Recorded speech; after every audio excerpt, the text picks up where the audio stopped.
नमस्कार, आप देख रहे हैं महाराष्ट्र न्यूज और मैं हूं आपके साथ हर्षिता। आवाम की आवाज जिसे दबा दिया गया, उस आवाज को मुद्दा बनाएगी।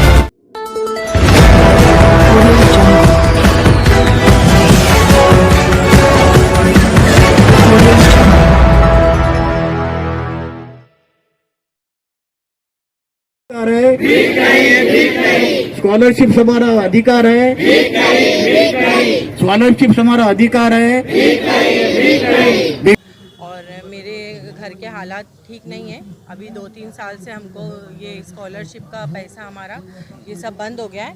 तो अभी हमको बहुत तकलीफ़ है। अभी ये सुनने में आया है कि हमको अभी स्कॉलरशिप का अभी आगे नहीं मिल पाएगा, तो उससे हमारे बच्चों पे बहुत ज़्यादा प्रेशर पड़ेगा ये चीज़ के लिए कि कॉपी किताब बुक्स फीस वगैरह के लिए।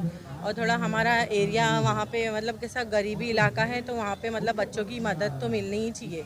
ये जब मैं प्लानिंग कमीशन में था और 2005 में सच्चर कमेटी का रिपोर्ट आया था, उसके बाद डॉक्टर मनमोहन सिंह साहब प्राइम मिनिस्टर थे, उनके नेतृत्व में हमने ये डिसीजन लिया कि माइनॉरिटी स्टूडेंट जो है उनका पहली कक्षा से 10वीं कक्षा तक ड्रॉप आउट ज़्यादा होता है।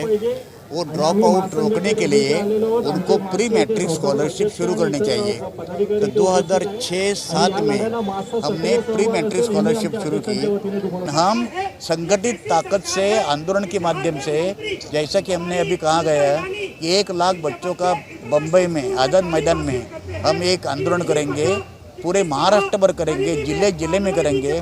अभी हम 5:30 बजे महामहिम राज्यपाल कोश्यारी साहब को मिलने वाले हैं।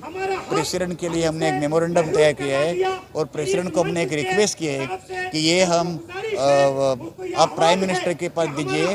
हो सके तो प्राइम मिनिस्टर के अपॉइंटमेंट लेंगे, उनकी प्रेसिडेंट के अपॉइंटमेंट लेंगे, लेकिन जब तक ये स्कॉलरशिप फिर शुरू नहीं होती तब तक ये आंदोलन जारी रहेगा। सर, देश जो है, क्या ऐसा नहीं लगता कि खास करके माइनॉरिटीज़ को ही दबाया जा रहा है? क्योंकि ये सारी जो स्कीमें थी ये सारी माइनॉरिटीज़ को ही मिलती थी।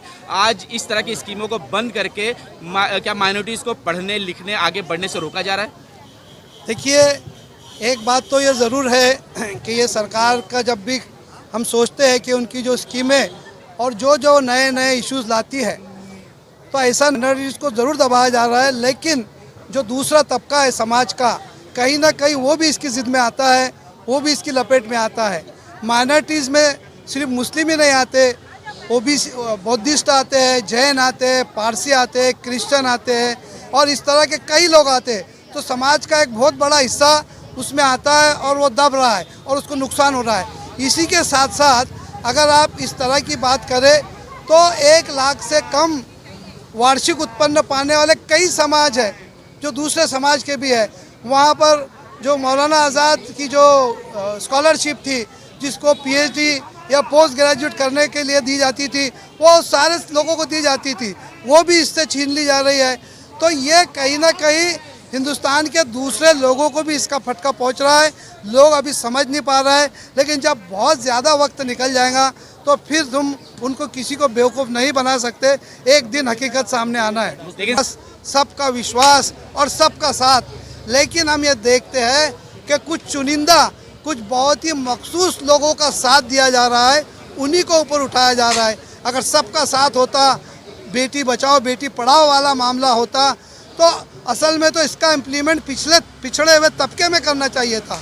जो पैसे वाला क्लास है वो तो पढ़ता ही है। तो ये कहीं ना कहीं इस बात में हमको यकीन करने जैसी कोई बात नहीं लगती। इसमें ज़रा डुअल पॉलिसी या डबल स्टैंडर्ड वाला मामला नज़र आता है। तो आप कहना जा रहा है, पहले तो कहा जा रहा था पढ़ेगा इंडिया बढ़ेगा इंडिया, लेकिन माइनॉरिटीज़ को खास करके पढ़ाई से रोका जा रहा है। ये एक किसी किस्म की चाल साजिश लग रही है या सरकार का वही पुराना रवैया जो हमेशा ओबीसी के साथ करती रही है?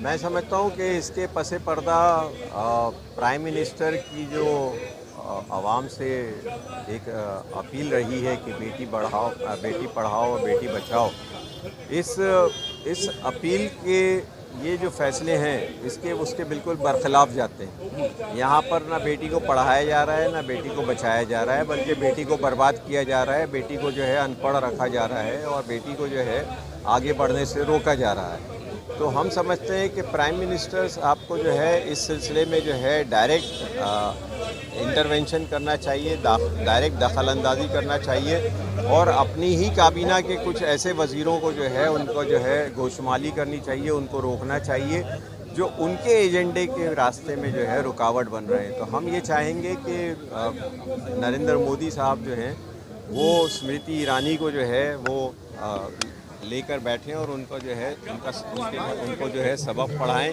कि तुम जो कर रही हो वो नरेंद्र मोदी की पॉलिसी के बिल्कुल ख़िलाफ़ है।